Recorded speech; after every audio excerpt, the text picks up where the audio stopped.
নমস্কাৰ বন্ধু বান্ধৱীসকল, আপোনালোকক ইজি লাৰ্ণ চেনেলটিলৈ স্বাগতম জনাইছোঁ।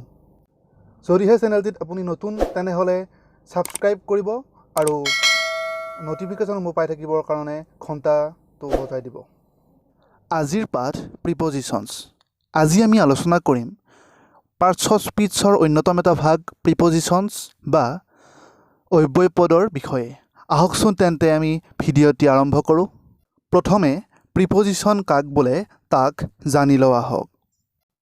যি ৱৰ্ডে নাউন বা প্ৰনাউনৰ আগত বহি ইয়াৰ সৈতে সেই নাউন বা প্ৰনাউনৰ সম্বন্ধ দেখুৱায় তাক প্ৰিপজিশ্যনছ বা অব্যয়পদ বোলে। ইয়াৰ ব্যৱহাৰসমূহৰ বিষয়ে আলোচনা কৰোৱা হওক।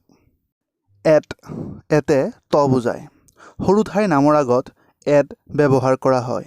যেনে হি লিভছ এট তেজপুৰ, তেওঁ তেজপুৰত বাস কৰে। অৰ্থাৎ সৰু ঠাইৰ নামৰ আগত এট ব্যৱহাৰ কৰা হ'ব। দ্বিতীয় নিয়ম অনুসৰি নিৰ্দিষ্ট সময়ৰ আগত এট ব্যৱহাৰ কৰা হয়। যেনে our school starts at 9 AM, আমাৰ বিদ্যালয় ৰাতিপুৱা 9 বজাত বহে। দ্বিতীয়তে আছে এবাউট, অৰ্থাৎ বিষয়ে। বিষয়ে অৰ্থত এবাউট ব্যৱহাৰ কৰা হয়। যেনে please tell me about your aim in life, অনুগ্ৰহ কৰি তোমাৰ জীৱনৰ লক্ষ্যৰ বিষয়ে কোৱা। ইয়াত এবাউট প্ৰিপজিশ্যন ব্যৱহাৰ কৰা হৈছে। আফটাৰ, পিছত। পিছত বা ক্ৰম বুজোৱা অৰ্থত আফটাৰ ব্যৱহাৰ কৰা হয়। অৰ্থাৎ আফটাৰ পিছত বা ক্ৰম বুজোৱা অৰ্থত ব্যৱহাৰ কৰা হ'ব। উদাহৰণস্বৰূপে the police ran after the thief, পুলিচে চোৰৰ পিছত দৌৰিছিল। আৰু ক্ৰম বুজোৱা ক্ষেত্ৰত 4 কামছ আফটাৰ 3, 3ৰ পিছত 4 আহে। এইবাৰ আহিছোঁ আমি ইন, অৰ্থাৎ ত বা ভিতৰত বুজায়। ডাঙৰ ঠাই, দেশ, ৰাজ্য আদিৰ নামৰ আগত ইন ব্যৱহাৰ কৰা হয়। যেনে দে লিভ ইন আছাম, সিহঁত অসমত বাস কৰে। 2 নম্বৰ নিয়ম মতে ব্যাপক সময় যেনে ৰাতিপুৱা, গধূলি, মাহ, বছৰ, ঋতু, চন আদিৰ আগত ইন ব্যৱহাৰ হয়। উদাহৰণস্বৰূপে আই ৱাজ বৰ্ণ ইন 1994, মই 1994 চনত জন্মগ্ৰহণ কৰিছিলোঁ।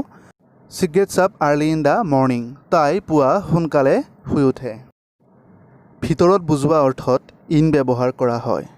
যেনে দে আৰ ইন দ্য ৰুম নাও, এতিয়া সিহঁত কোঠাত আছে। 5 নম্বৰ ইনটু, ভিতৰলৈ। ভিতৰলৈ গতি কৰা অৰ্থত ইনটু ব্যৱহাৰ কৰা হয়। যেনে শ্বি এণ্টাৰ্ড ইনটু দ্য ৰুম, তাই কোঠাটোৰ ভিতৰলৈ সোমাইছিল। ফ্ৰম, অৰ্থাৎ পৰা। পৰা অৰ্থত যি ঠাই, ব্যক্তি আৰু সময়ৰ পৰা কোনো কাম আৰম্ভ হয় তাৰ আগত ফ্ৰম ব্যৱহাৰ হয়। অৰ্থাৎ ফ্ৰমে পৰা বুজাব। যেনে দ্য মেন হেজ কাম ফ্ৰম অফিচ, মানুহজন অফিচৰ পৰা আহিছে। টু, অৰ্থাৎ লৈ। লৈ অৰ্থত যি ঠাই আৰু সময়লৈ কাম এটা অব্যাহত হৈ থাকে তাৰ আগত টু ব্যৱহাৰ কৰা হয়। অৰ্থাৎ টুৱে লৈ বুজায়। যেনে I went to America last year, যোৱা বছৰ মই আমেৰিকালৈ গৈছিলোঁ। অন, অৰ্থাৎ ওপৰত। কোনো বস্তু আন বস্তুৰ ওপৰত স্পৰ্শ হৈ থকা অৰ্থত অন ব্যৱহাৰ কৰা হয়। অৰ্থাৎ কোনো এটা বস্তু আন এটা বস্তুৰ ওপৰত লাগি থকা বুজালে অন ব্যৱহাৰ কৰা হ'ব।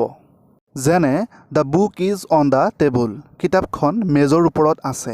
এই বাক্যটিত কিতাপখন যিহেতু মেজৰ ওপৰত লাগি আছে সেইবাবে অন ব্যৱহাৰ হৈছে। দ্বিতীয় নিয়ম অনুসৰি দিন, তাৰিখ আদিৰ নামৰ আগত অন ব্যৱহাৰ কৰা হয়। যেনে India gut independence on 15 August 1947, 1947 চনৰ 15 আগষ্ট তাৰিখে ভাৰতে স্বাধীনতা লাভ কৰিছিল। বিষয়ে অৰ্থতো অন ব্যৱহাৰ কৰা হয়। যেনে please right a few lines on this topic, অনুগ্ৰহ কৰি এই বিষয়টোৰ ওপৰত কেইটামান শাৰী লিখা। 4 নম্বৰ নিয়ম অনুসৰি খোজকঢ়া অৰ্থত ফুটৰ আগত অন ব্যৱহাৰ কৰা হয়। যেনে দে অলৱেজ গ' টু স্কুল অন ফুট, সিহঁত সদায় খোজকাঢ়ি স্কুললৈ যায়। অভাৰ, অভাৰ মানেও ওপৰত। কোনো বস্তু আন বস্তুৰ ওপৰত স্পৰ্শ হৈ নথকা অৰ্থত অভাৰ ব্যৱহাৰ কৰা হয়। অনে বস্তুটোৰ ওপৰত লাগি থকা বুজায়, আনহাতে অভাৰে বস্তুটোৰ ওপৰত লাগি নথকা বুজায়। যেনে the sky is over our head, আকাশখন আমাৰ মূৰৰ ওপৰত আছে। ফৰ, বাবে বা কাৰণে। বাবে বা কাৰণে অৰ্থত ফৰ ব্যৱহাৰ কৰা হয়। যেনে this gift is for my friend, এই উপহাৰটো মোৰ বন্ধুৰ কাৰণে। অফ বুজাই মূল বুজাবলৈ অফ ব্যৱহাৰ কৰা হয়। উদাহৰণস্বৰূপে হি কেম অফ দ্য চলিহা ফেমিলি, তেওঁ চলিহা পৰিয়ালৰ ল'ৰা। অফ OFF বন্ধ বুজাই বন্ধ অৰ্থত অফ ব্যৱহাৰ কৰা হয়। যেনে দ্য টেলিভিশ্যন ইজ অফ নাও, এতিয়া দূৰদৰ্শন বন্ধ হৈ আছে।